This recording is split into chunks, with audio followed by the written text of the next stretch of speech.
বিরুদ্ধে বিস্ফোরক দেব। নির্বাচনের আগে কেশপুরে ষড়যন্ত্রের আশঙ্কা করেছেন দেব। কেশপুরে প্রচারের শেষে সংবাদ মাধ্যমে ক্যামেরার সামনে বিভিন্ন মন্তব্যের পাশাপাশি বিস্ফোরক মন্তব্য করলেন ঘাটাল লোকসভা কেন্দ্রের তৃণমূল অভিনেতা প্রার্থী দেব।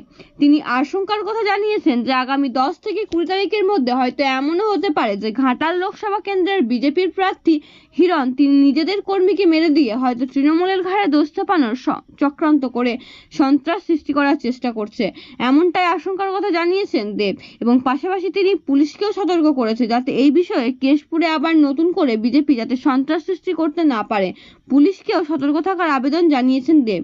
দেবের এমন মন্তব্যের পরে জেলার রাজনৈতিক মহলে শুরু হয়েছে জোর জল্পনা।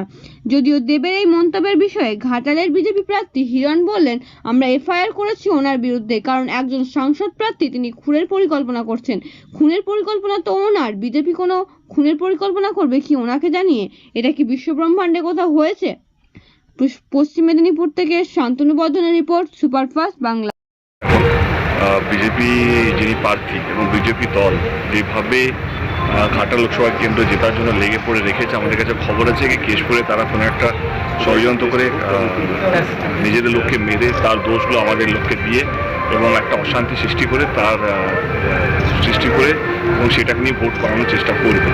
আমি তোমাদের চ্যানেলের মাধ্যমে প্রশাসনকে বলতে চাইবো কি ওরা এখন বুঝতে পেরেই গেছে কি আর জেতার কোনো রাস্তা নেই যদি এরকম কথাবার্তা না বলে বা এই যে মৃত্যু রাজনীতি এখন ওরা শুরু করতে চলেছে। 10 থেকে 20 তারিখের মধ্যে বড় ষড়যন্ত্র করার প্ল্যান চলছে ওদের বিজেপি প্রার্থী এবং তার দলের।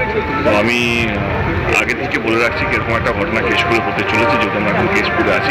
আমি কেশপুরে 10 বছর ধরে শান্তি রেখেছি, কেশপুরের মানুষকে ভালো রাখার চেষ্টা করেছি এবং জেতার জন্য বিজেপি দল এবং তার প্রার্থী যেভাবে উঠে পড়ে লেগেছে, যেভাবে সন্ত্রাস করার চেষ্টা করবে, তো সেটার জন্য আমি আগাম জানিয়ে রাখলাম চ্যানেলের মাধ্যমে, প্রেসের মাধ্যমে প্রশাসনের কাছে এবং ইলেকশন কমিশনের কাছে যে আগামী 10 থেকে 20 তারিখের মধ্যে খুন হবে কেশপুরে। একটা ষড়যন্ত্র করে বিজেপি প্রার্থী, বিজেপি দল তাদের দলীয় কর্মীকে খুন করে তৃণমূলের নামে দোষ চাপাবে আশঙ্কা করছেন দেব। হঠাৎ করে এই মন্তব্য কি বলবেন? আমরা এফআইআর করছি এটার বিরুদ্ধে, কারণ একজন সাংসদ প্রার্থী তিনি খুনের পরিকল্পনা করছেন। খুনের পরিকল্পনা তো ওনার, বিজেপি কোনো খুনের পরিকল্পনা করবে কি ওনাকে জানিয়ে? এটা কি বিশ্বব্রহ্মাণ্ডে কোথাও হয়েছে শুনেছেন পৃথিবীতে? অত খুনের পরিকল্পনাটা ওনার, খুন করবেন উনি আমাদের বিজেপি কর্মীকে।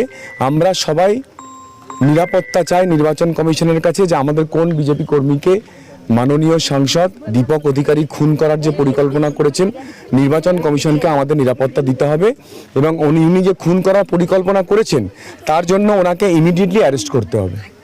এই আর্জি আমরা নির্বাচন কমিশনকে জানাচ্ছি। অলরেডি আমরা লয়ারের সঙ্গে কথা বলছি এবং এটা লজ্জার ব্যাপার যে ভারতবর্ষের প্রথম কোনো সাংসদ প্রার্থী ওপেনলি খুন করবেন, সেটা মিডিয়াতে বলছেন, মাইকে বলছেন, অন ক্যামেরা বলছেন। আমি লজ্জিত একজন শিল্পী হিসাবে যে একজন শিল্পী রাজনীতিতে চলে এলে তিনি খুনও করতে পারেন এবং সেটা প্রকাশ্যে বলছেন যে আগামী 10 থেকে 20 দিনের মধ্যে একজন বিজেপি প্রার্থীকে খুন করবেন। আগেই বলেছিলাম যে ওনার 2 হাত রক্তে মাখা আছে, ওনার যে 2টো হাত রক্তে মাখা আছে, কারণ আমার পিংলার ভাই, এই যে পিংলায় দাঁড়িয়ে আছি, এই পিংলার ভাই আমার শান্তনু ঘোড়াইকে খুন করেছেন উনি। আজকে পরিষ্কার হয়ে গেল, উনি সেটাই চেয়েছিলেন যে ওই খুনের রাজনীতি আমরা করি, কিন্তু আমরা রাজনীতি করিনি।